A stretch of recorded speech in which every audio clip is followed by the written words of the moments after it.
Top of my head. Right, hello.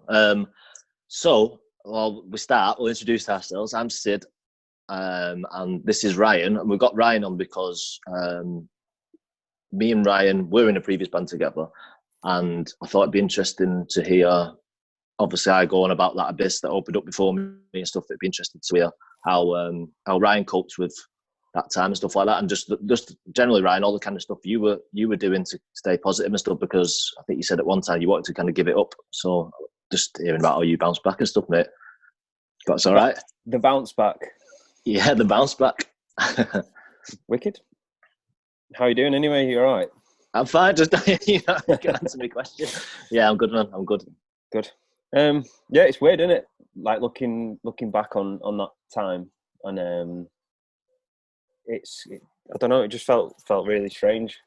Like we've been in bands for years of a certain sort of template and genre, and it, mainly guitar, bass music, and four lads, guitar, bass, drums, keyboards, vocals, and I loved every minute of that.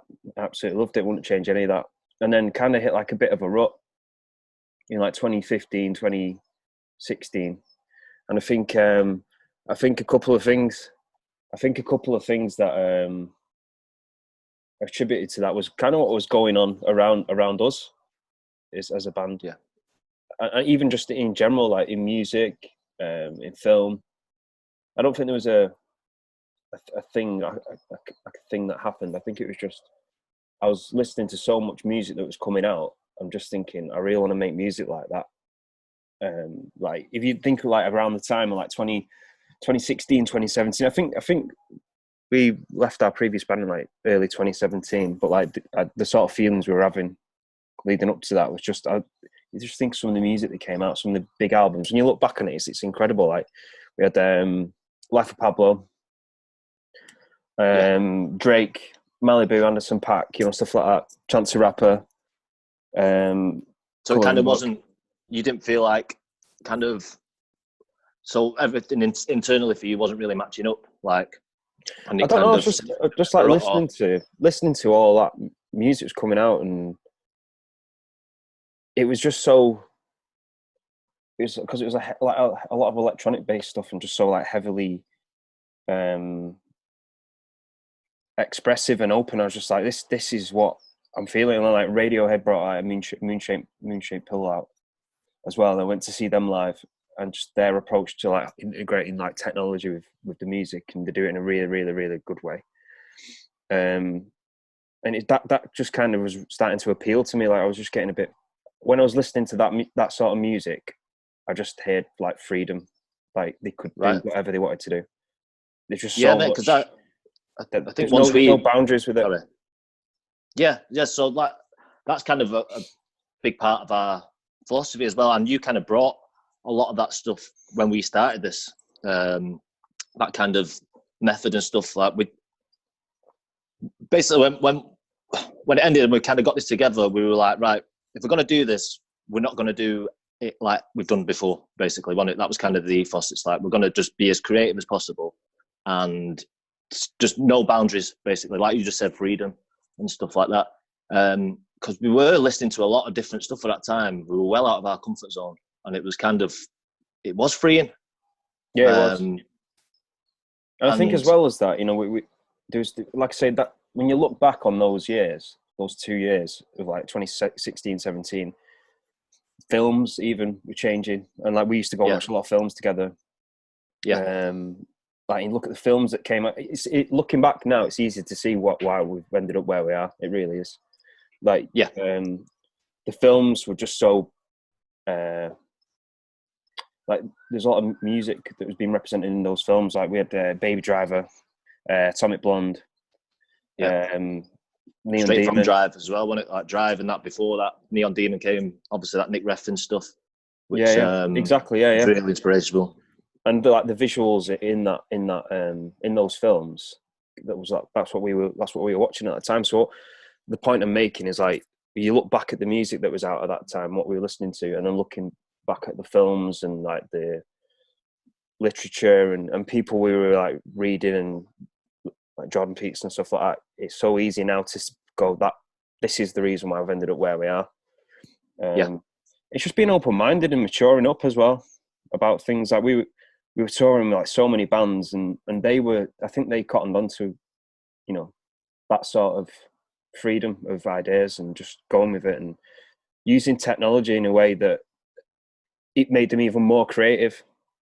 Not lazy, as you know, what that's a big perception with like technology and music. Like if you can get from A to B quicker, then you do it, because it make you more creative. And I can see with what you're saying, mate, the freedom of ideas now, because obviously you wrote the bio for us. You wrote our little bio that goes out, and that's basically everything you're saying there is coming from that. So I can see now, because obviously me and you, we've known each other for a very long time now, but we don't. It's normally me just chatting shit at you in the car with you going, yes, Sid, okay, Sid. Okay. So it's nice for me, mate, to get to hear like your side of it, because now I understand more about where you're coming from, and it is that freedom of ideas, and that's a big thing for us. I think each one of us as well was at that point in our lives. You know, yeah. I could definitely say that like Tom was on a similar path to us. You know, like he'd been making music for years, and the music he's making now is like ridiculous. It's amazing. It is. Fully embraced that sort of freedom of ideas. Like so, and then obviously when you meet Matt Terry, the legend Matt Terry, man. It just goes fucking 100 miles an hour, doesn't it? It's amazing. Shaolin. Yeah, the Shaolin master. So like it just felt like everything was going in that direction. The people that we were being introduced to, the people that we were speaking to, it just felt really, really good again. And I think having the freedom, like I keep going back to this thing of like, I think it was just as well technology helping us to do that. Like started getting into Logic, started making different type of music, finding our feet with that. Having like a little studio set up at the house was great. Used to come round and yeah. Demo. I mean, it did that before. Do whatever. Before, like, it was just like that. It was like, oh my god, like this is so much easier and so much different. And like, so it's like again free, and we keep going back to that. But it was like, it was like, oh, you can create like this now. Exactly. Yeah. It was like that, wasn't it? It was like, oh right, it felt like the future, didn't it? It felt like the future, basically. It's just more efficient way of being creative as well. It's like you say, if you can get from A to B quicker, it makes you more creative. Then do it. Like, you know, we predominantly for many years wrote music as a band in a room with 4 people in the room, which is brilliant. And you know, don't get me wrong, there's elements where that's definitely required, and still miss that sometimes. You said that recently, didn't you? Yeah. Like I think you got to have a blend of both. But you know, meeting up as a band once or twice a week to write music isn't freedom. You know, you need to be able to wake up on a Friday morning and Saturday morning with a cup of coffee and like open up Logic and just do something. It's a good point, that, mate, because it's so important. Like when you get those little moments of inspiration to kind of act on them, and it's difficult sometimes when you've got a busy schedule and that to be able to do that. But it's those little moments where you'll get those creative spurts where you'll get the best kind of work out yourself, won't you? So I completely understand that, mate. I completely get that. And so that's why, yeah, there is so I know there's a lot of negative stuff around technology and stuff. And I know us coming from the indie side of things, it's been frowned upon, and you felt like it's sacrilege a little bit going and bringing that kind of stuff in. Stupidly, maybe that's just paranoia, I'm not sure. But yeah, I would advise just anyone just to have just a little nosy, just be a bit curious, and maybe just see what you can. Because like I've just featured on Joey from Kashmir's new EP, and they've just embraced it completely. And this EP that he's just done recently is brilliant. You know what I mean? So it's kind of like it shows it can give you something, a fresh start. And yeah, I'm with you there, mate. So. Completely agree. So, and then that's the thing. Like, if things can sound like sonically brilliant to people, it's so pleasing. It's so pleasing, and like that, you know, you can just have the freedom. Like that Tyler the Creator album, Flower Boy. You just put it on, you just feel instantly amazing. Like I don't know if you can make those sounds using technology, then there's nothing wrong with that whatsoever. And even like Yeah. you just look at how much it's accelerated in the past 5 years across like everything, live music, you know, in the studio, like the Kemper Profiler amps, all that technology now. Couldn't Like, believe and that. everybody's doing it. Everybody's doing it, and there's a reason why they're doing it. It just makes everything easier. Yeah. It shouldn't. Yeah. Just because something was hard doesn't mean that it was the best music ever. Do you know what I mean? Like, just I 'cause know it's you so can hard to still. create. I think people maybe feel that if they're not working as hard in that aspect, like using tape and stuff like that, then they're not. That you can still be just as creative. You're just being creative in different ways, aren't you?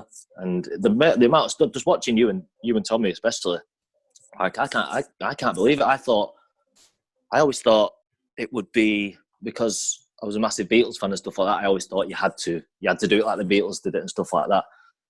But I've never felt more creative than when we went to Logic and stuff and started writing from Logic. And now, you know, and it's quite empowering, I think, in a way. It was, yeah. And you know, we those first sort of like 12 months where we had the studio set up in town, we were in there like 4 nights a week, 5 nights a week, weekends. Yeah.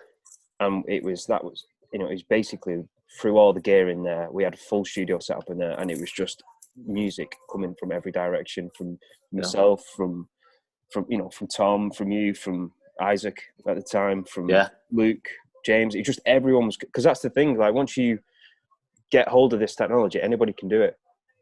Yeah. You might have like a couple of ideas that just turn into like massive tunes. Like some of the songs that we've got slated to release this year, we're pretty much done and dusted in like 15, 20 minutes, half an hour. Like that's how quick it can happen. And there's other sides where it takes months, but man. I feel like I'm a lot more comfortable where I am now than I was back then. And the best thing is as well is that we did that anyway. So, you know, we've got 10, 15 years of that sort of experience as well, which I wouldn't change for the world. So we've done that, you know, and now we're doing this. But you can tell, don't they, in your person and that, from knowing you at that time to knowing you now, you're a completely different person, and it's written all over your face. You know what I mean? So it's nice to see, and it's nice to hear you say that as well, because it's good. Because I feel the same. So yeah. But I'm happy with that. That's your introduction to the world, there, mate. So okay. Well done. But here's Chris with the weather. Brilliant. But nice one, mate. If anyone's got any comments or anything, feel free to comment below about anything, any tips on Logic or anything like that, or moving towards that kind of side of things. If you want to know how we did it, just send us a message and we'll happily let you know, and let you know all of our little secrets and stuff like that. But yeah, thanks for listening, everyone. Yep, thank you very much. I'll send you the invoice, Sid. Thank you. Cheers, man. See you later, bye. See ya.